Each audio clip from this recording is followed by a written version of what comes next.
여러분 교재 다 받으셨습니까? 혹시 교재 없으신 분 손 드시면 목사님들께서 드리도록 그렇게 하겠습니다. 자, 여러분 교재 한번 보시죠. 교재 제일 앞에 보면 이번 전체 주제입니다. 한번 따라 하시지요. 십자가에 못 박아야 할 나의 6가지 성품. 예. 자, 이번에 전체 주제 성구는 갈라디아서 2장 20절입니다. 2페이지에 나와 있는데요. 자, 우리 화면 보면서 갈라디아서 2장 20절 말씀 함께 읽어봅니다. 시작. 내가 그리스도와 함께 십자가에 못 박혔나니 그런즉 이제는 내가 사는 것이 아니요 오직 내 안에 그리스도께서 사시는 것이라. 아멘. 여러분 4페이지 한번 보십시오. 4페이지에 제가 이번 특별 새벽기도를 준비한 제 마음을 담았는데요. 두 번째 문단에 보면 우리 신앙의 여정에서 가장 엄숙하고 영광스러운 고난주간입니다. 그 다음이 중요합니다. 십자가는 단순히 2000여 년 전에 골고다 언덕에서 일어난 사건이 아닙니다. 오늘 이곳에서 나의 옛사람이 죽고 예수 그리스도의 새 사람이 태어나는 영적인 신비의 현장입니다. 그러니까 여러분도 이번 한 주간은 특별 새벽기도 오실 때 예수님의 십자가를 묵상한다 이런 소극적인 것만 생각하지 마시고 오늘 내가 십자가에 못 박아야 할 옛 성품이 무엇인가? 그러니까 십자가 사건을 옛날 예수님의 십자가가 아니라 오늘 내가 무엇을 십자가에 못 박아야 하는가? 그것을 깊이 묵상하고 그것을 위해서 기도하는 시간으로 삼으시라는 겁니다. 그 다음 문단.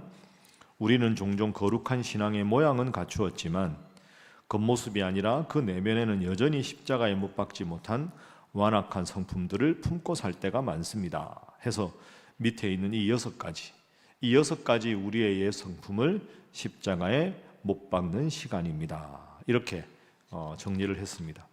그럼 6가지 성품이 뭐냐? 자, 그 앞에 페이지 3페이지 보시죠. 3페이지 한번 따라해 보시죠. 교만. 오늘은 교만입니다. 내일은 뭡니까?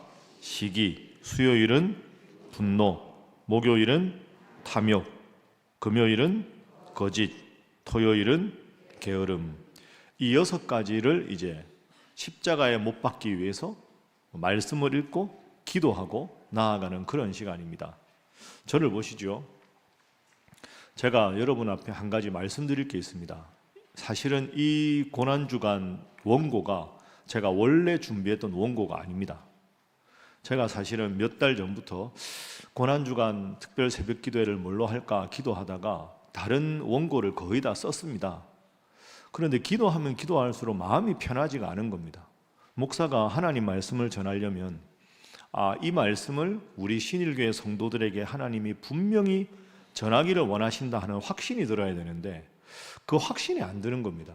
제가 원래 준비한 기도 이 고난주간은 치유였습니다. 치유. 제가 신방 보고서나 이렇게 받아보면 너무 우리 교회 아프신 분들이 많잖아요. 어르신들도 아프신 분도 많고 여러분 한 분 한 분도 얼마나 몸이 아프신 분들이 많은지 치유를 위해서 간절히 기도해야 되겠다 하고 준비를 하는데 마음이 자꾸 이렇게 편하지가 않은 겁니다. 그래서 제가 기도하는 중에 하나님께서 저한테 깨달음을 주신 게 있습니다. 여러분 식물로 비유를 하자면 과일나무가 있습니다. 그죠? 아니면 예쁜 꽃이 있습니다. 그러면 꽃이 아름다운 꽃을 피워야 되고 과실수는 좋은 열매를 맺어야 되는데 열매가 튼튼하게 안 맺히고 깨끗하게 아름다운 꽃이 안 피면 그건 꽃에 문제가 있는 게 아니고요. 열매에 문제가 있는 게 아닙니다. 안 보이는 뿌리에 문제가 있는 겁니다. 뿌리에 물과 양분을 충분히 공급하면 열매와 꽃은 저절로 맺히는 겁니다. 그런데 열매와 꽃이 안 맺힌다고 거기다가 주사를 놓거나 이파리에 어떻게 하거나 그 별 소용이 없습니다. 단기적인 처방입니다. 중요한 건 눈에 안 보이는 뿌리에 있다. 그래서 우리 몸이 아프고 마음이 막 짜증이 나고 막 이렇게 관계가 단절되고 이 모든 겉으로 보이는 현상, 내 인생은 왜 이런 문제가 있을까? 저런 문제가 있을까? 왜 이런 아픔이 있을까? 왜 이런 어려움이 있을까? 이런 눈에 보이는 어려움보다 이 어려움은 단기적인 처방으로 어려움만 해결하는 게 아니라 눈에 보이지 않는 내 마음의 쓴 뿌리, 하나님 앞에 내가 마음을 갈아엎고 깨끗하고 하나님 보시기에 온전한 마음이 뿌리가 되면 겉으로 드러나는 내 삶은 저절로 아름다운 열매를 맺고 화려한 꽃을 맺게 될 줄로 믿습니다. 그 마음을 하나님이 주셔서 오늘부터는 6가지, 사실 여러분 이 6가지는 안 보이는 마음의 쓴 뿌리입니다.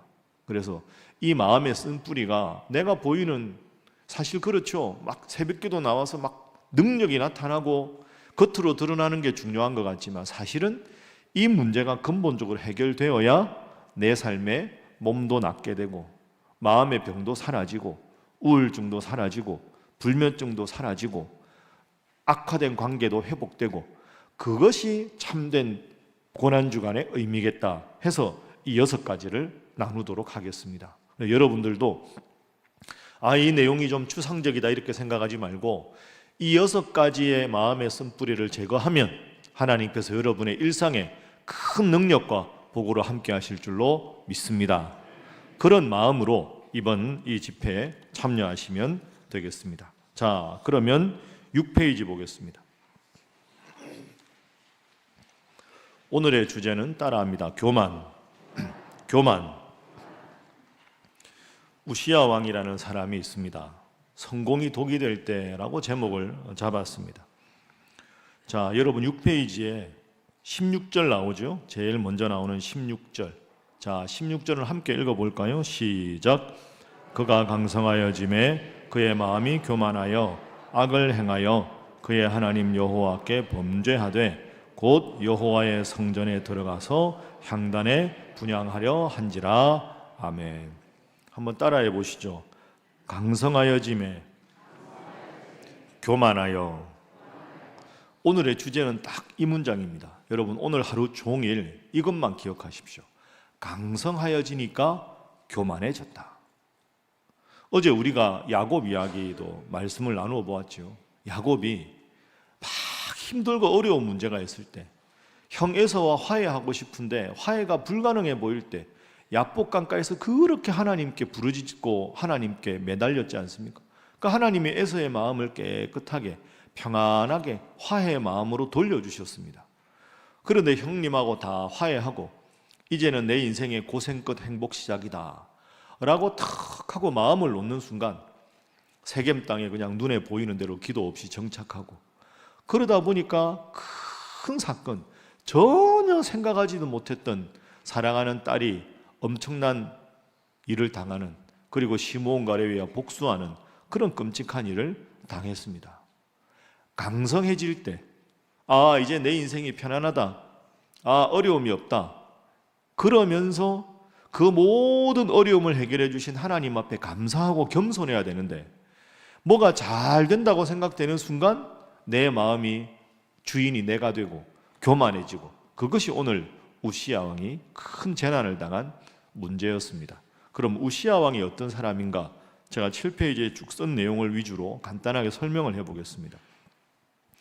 여러분이 오늘 본문의 배경이 좀 익숙하지 않으실 텐데요. 우시야 왕은 남유다에는 총 왕이 20명이 있었습니다. 그 중에서 몇 번째 왕입니까?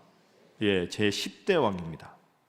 그리고 이 우시야 왕이 왕이 됐을 때가 16살입니다. 16살. 그리고 몇 년간 다스렸느냐? 52년간 다스립니다.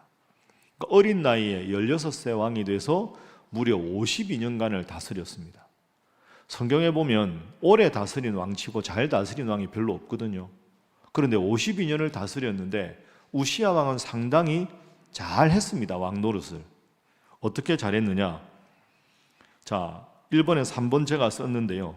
우리가 남유다 하면 다윗과 솔로몬이 가장 위대한 왕이라고 생각하는데, 이 우시야 왕 때는 다윗과 솔로몬의 버금가는 중기였습니다. 엄청나게 국력이 강해졌습니다.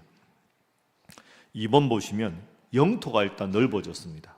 남유다가 작은 땅인데 영토가 넓어지고 국방력도 강화가 되고 경제가 활성화됐습니다.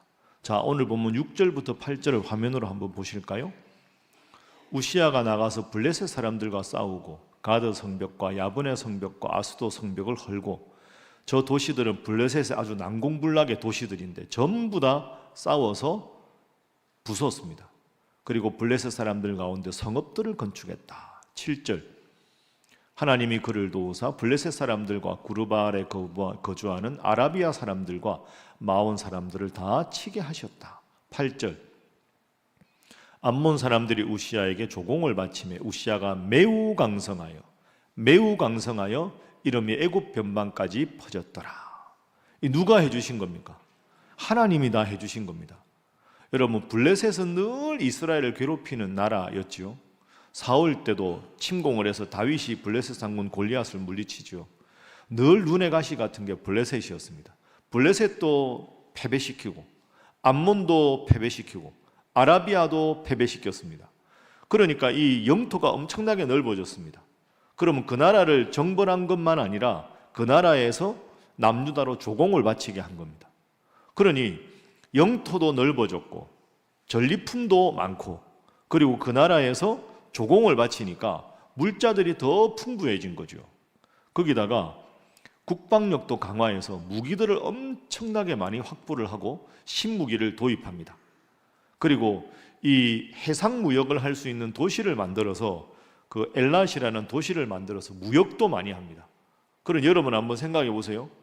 영토가 넓어졌지, 조공을 받지, 그 다음에 무기들도 많아지지, 거기다가 해상무역을 위한 신도시를 우리로 말하면 그걸 만들어서 무역을 할 때 모든 이권들도 받습니다. 그러니 이 우시야 왕 때는 뭐 경제, 국방, 정치 모든 게 정말로 다윗과 솔로몬 때에 이를 정도로 중흥기가 된 겁니다. 이게 독이 됩니다. 우시야가 처음에 참 잘했습니다. 몇 년 다스렸다고요? 52년을 다스렸습니다. 한 40년까지는 정말 잘했습니다. 그런데 이게 오래되다 보니까 사람이 교만해진 겁니다. 야, 내가 이제 너무 잘 다스려서 정치, 경제, 외교, 국방 다 이제 섭렵했다. 이게 다 하나님 은혜다라고 생각해야 되는데 사람이 참 연약하죠. 그렇게 되다 보니까 이게 내 능력이다, 내 실력이다 이러면서 사람이 하나님 앞에 교만해진 겁니다. 자, 그 교만에서 한 가지 해서는 안 될 일을 하게 됩니다. 오늘 본문의 16절 말씀을 한번 보시죠. 자, 방금 읽었는데요. 다시 한번 함께 읽어봅니다. 시작. 그가 강성하여짐에 그의 마음이 교만하여 악을 행하여 그의 하나님 여호와께 범죄하되 곧 여호와의 성전에 들어가서 향단에 분향하려 한지라. 아멘. 자, 화면 잘 보십시오. 악을 행하였다. 무슨 악을 행하였느냐? 여호와의 성전에 들어가서 향단에 분향을 하려 합니다. 여러분, 여호와의 성전에 들어가서 그 분향하는 건 누가 해야 할 일입니까? 제사장이 해야 할 일입니다. 하나님이 분명히 여호와의 성전 앞에서 분향하는 일은 제사장이 하라 하고 구약에 보면 계속 강조하셨습니다. 그런데 우시야가 이 일을 한 겁니다. 왜? 이제는 내가 너무 힘이 강해지다 보니까 누구도 자기한테 조언하는 사람도 없고 내가 마음만 먹으면 모든 일을 다 할 수 있다는 그런 지경에, 교만한 지경에 빠져버린 거죠. 그러다 보니까 쉽게 말하면 선을 넘은 겁니다. 아무리 왕이라도 해야 할 일이 있고 해서는 안 될 일이 있는데 그 영역을 쉽게 넘어버린 거죠. 그러니 제사장들이 보기에는 아무리 왕이라도 하나님 아래의 왕인데 왕이 하나님께서 하신 명령을 어긴 꼴 아닙니까? 제사장들이 가만히 있을 수가 없습니다. 자, 19절 말씀 보시죠. 우시야가 손으로 향로를 잡고 분향하려 하다가 화를 냅니다. 제사장들에게. 왜? 제사장들이 하지 말라고 그렇게 이야기를 했거든요. 자, 17절 한번 볼까요? 17절 말씀 한번 제가 읽어보겠습니다. 향단에 분향을 하려 할 때 제사장 아사랴가 여호와의 용맹한 제사장 80명을 데리고 갑니다. 혼자 가면 왕이 밀치면 안 되니까 80명을 데리고 가서 18절 우시야 왕 곁에 서서 말합니다. 우시야여, 여호와께 분향하는 일은 왕이 할 바가 아니요 오직 분향하기 위하여 구별함을 받은 아론의 자손 제사장들이 할 바니 성소에서 나가십시오. 왕이 범죄하였으니 하나님 여호와께에게서 영광을 얻지 못할 것입니다.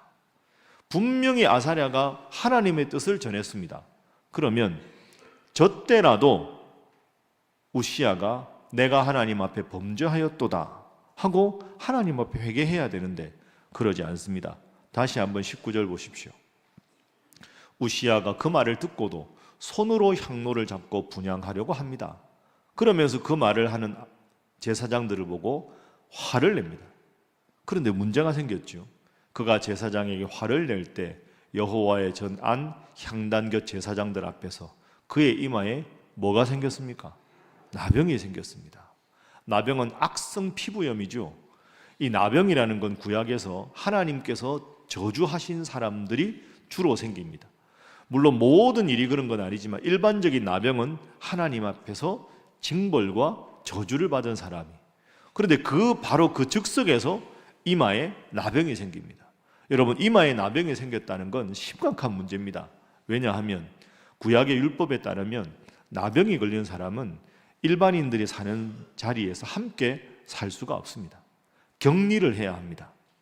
그래서 격리에서 이 우시야 왕이 이 나병 때문에 하나님께서 격리하라. 왜냐하면 이게 악성 피부염을 넓게 말한 거기 때문에 우리가 말하는 나병, 문둥병만이 아니라 악성 피부염이라고 보면 이게 백성들 사이에 전염될 수 있기 때문에 무조건 격리를 해야 합니다. 자, 19절 이어서 20절 말씀 보시죠.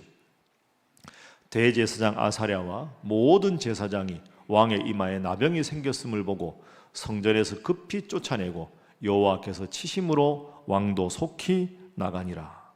자, 그럼 결론이 어떻게 되었을까요? 21절 말씀 함께 읽어봅니다. 시작. 우시야 왕이 죽는 날까지 나병 환자가 되었고 나병 환자가 되매 여호와의 전에서 끊어져 별궁에 살았으므로 그의 아들 요담이 왕궁을 관리하며 백성을 다스렸더라. 아멘. 여러분, 그렇습니다. 우시야 왕이 해서는 안 될 일을 한 겁니다.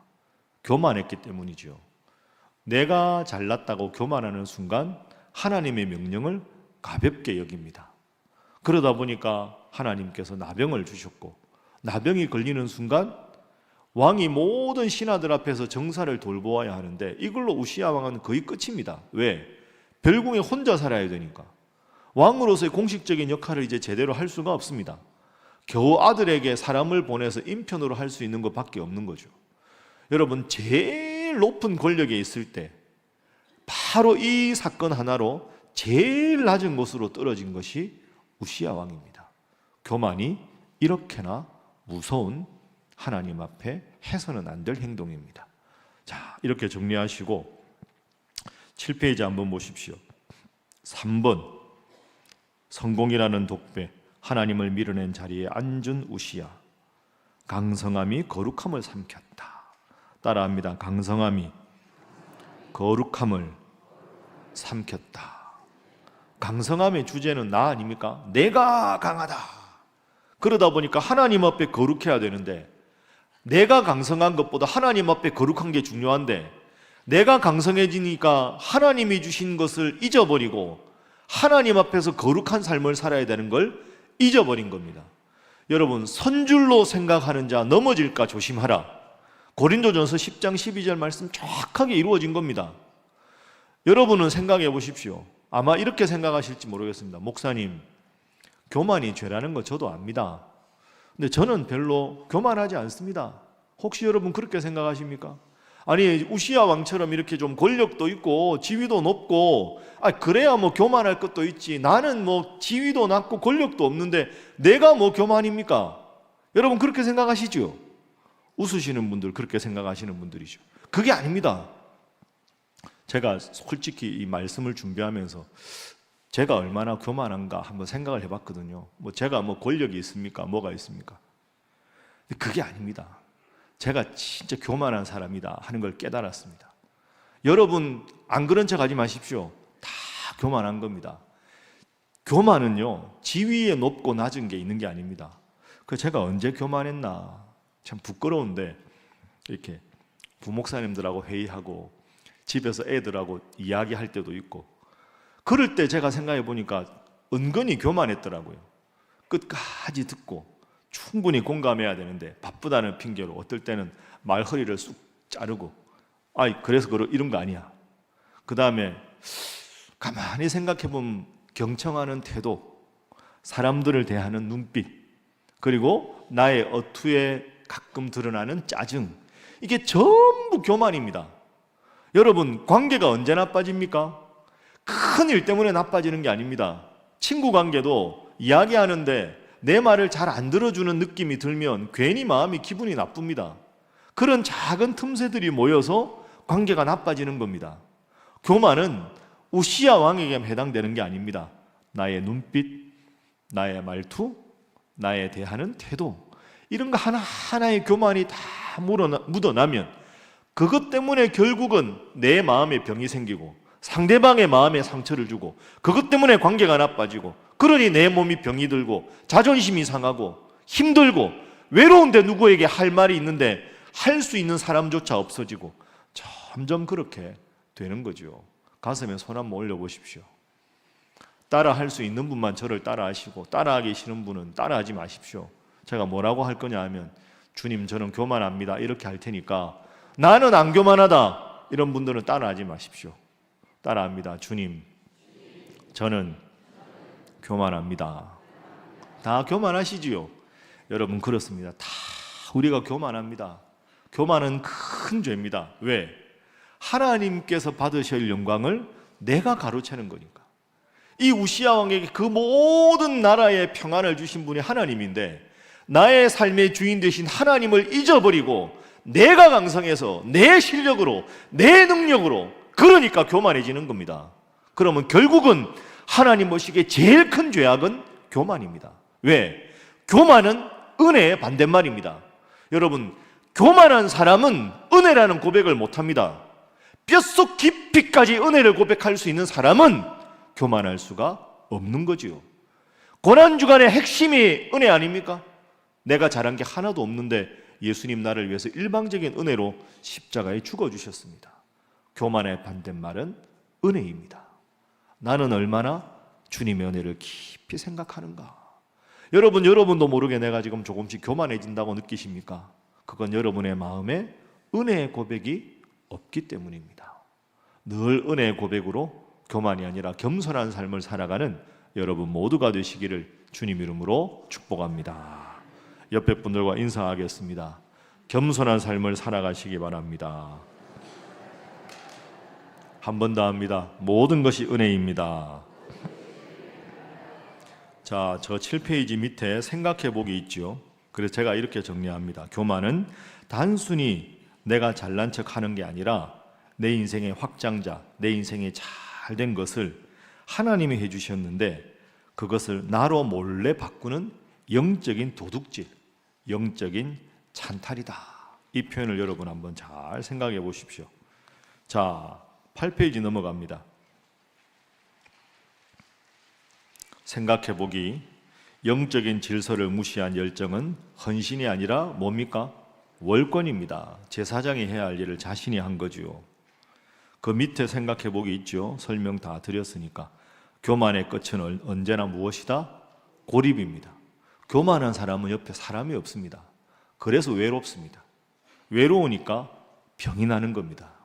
교만의 끝은 언제나 고립이다. 여러분도 자녀와의 관계에서나 가정에서나 가까운 사람들과 대화할 사람이 없다. 가만히 보면 근본적인 문제는 교만이다 하는 거죠. 자, 결단하기. 오늘 우리가 함께 읽어봅니다. 시작.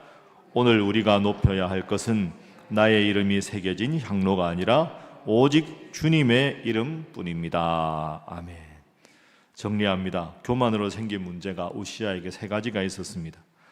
영적인 분별력을 상실해서 제사장들의 정당한 충고를 비난으로 받아들이고 하나님부터 끊어지고 성전으로부터 격리돼서 관계가 깨어지고 비참한 결말을 맞이했죠. 화려한 업적인데 나병 환자라는 꼬리표로 생을 마감하게 되었습니다. 해결 방법이 중요합니다. 기억과 감사의 훈련입니다. 모든 것이 하나님의 은혜입니다 하는 은혜의 고백을 깊이 할 때 우리는 교만을 해결할 수 있다. 여러분, 이제 설교 마치겠습니다. 제가 저에게 목회를 가르쳐 주신 존경하는 목사님, 제가 가끔 말씀드리는데 이 목사님 아버지 같은 분입니다. 진짜 훌륭한 분인데 제가 그분한테 21년 목회를 배웠는데 항상 보면 이렇게 진지하고 차분하게 참 은혜롭게 목회를 잘 하셨는데 가끔 우리 부목사님들하고 제가 부목사 때 커피 한잔 하거나 이렇게 차 한잔 할 때 어느 목사님이 예를 들어서 주일날 오후 예배 설교를 잘해서 교인들이 막 칭찬을 많이 했다, 막 그럴 수 있잖아요. 목사님 은혜 받았으면 그 좋은 거 아닙니까? 목사님 그런 걸로 아무 말씀 안 하시거든요. 설교 준비 열심히 하세요, 기도 열심히 하세요. 근데 가끔 보면 이제 조금 나이가 어린 부목사님들이 이렇게 뭐 행사를 했는데 잘했다고 교인들이 칭찬을 많이 받고 이러면 잘했다고 칭찬합니다. 근데 마지막에 꼭 목사님이 우스갯소리로 툭 한마디를 던집니다. 여러분, 금방 떨지 맙시다. 여러분, 이게 금방 떨지 말라는 말이 이게 뭐 대단한 표현이 아닌데요, 그분은 가끔 그 말씀 하셨습니다. 야, 우리가 이 교회에 있는 것도 하나님 은혜고, 설교할 수 있는 것도 은혜고, 성도들을 섬길 수 있는 것도 은혜인데, 다 은혜로 하는 일인데 그 교인들의 반응에 일희일비하면서 뭐 좀 잘했다고 어깨 힘주고 금방 떨지 맙시다. 목사는 금방 떨면 안 됩니다. 그게 딱 오늘 주제 아닙니까? 여러분, 저보다 연장자가 이게 계신데 금방 떨지 맙시다 이럴 수는 없지만 잘 그 의미를 생각해 보십시오. 모든 것이 하나님의 은혜 아닌 게 없습니다. 이 새벽에도 우리가 나온 게 하나님 은혜고, 이렇게 좋은 예배당이 있는 것도 하나님 은혜고, 오늘 마이크가 되는 것도 하나님 은혜 아닙니까? 오늘따라 마이크 고장났으면 제 목이 어떻게 되겠습니까? 다 하나님 은혜입니다. 기도 끝나고 내려가면 따뜻하게 국밥이 준비되어 있는 것도 하나님 은혜고, 하나님 은혜 아닌 게 뭐가 있습니까?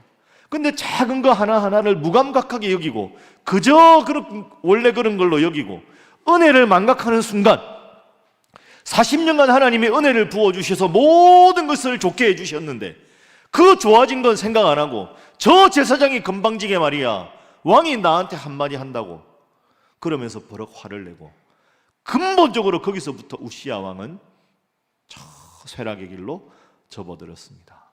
내가 나된 것은 하나님의 은혜다 생각하고 뼛속 깊이 하나님의 은혜를 고백해서 언제나 좋은 일이 있으면 좋은 일을 주신 하나님 앞에 감사하고, 어려운 일이 있으면 하나님 앞에 눈물로 기도해서 모든 일이 하나님의 은혜임을 기억하고 겸손하게 믿음 생활 잘 하셔서 여러분의 그 교만의 쓴뿌리가 다 해소돼서 여러분의 관계가 회복되고 여러분의 몸이 회복되고 범사의 하나님의 은혜를 체험하는 우리 신일의 모든 성도들이 되시기를 주님 이름으로 축복합니다.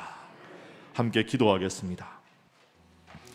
제가 기도 제목 불러드리겠습니다. 3가지 놓고 기도합니다. 하나님, 나의 성공이 나의 우상이 되지 않게 하시고 모든 공로를 주님께 돌리는 마음을 주옵소서.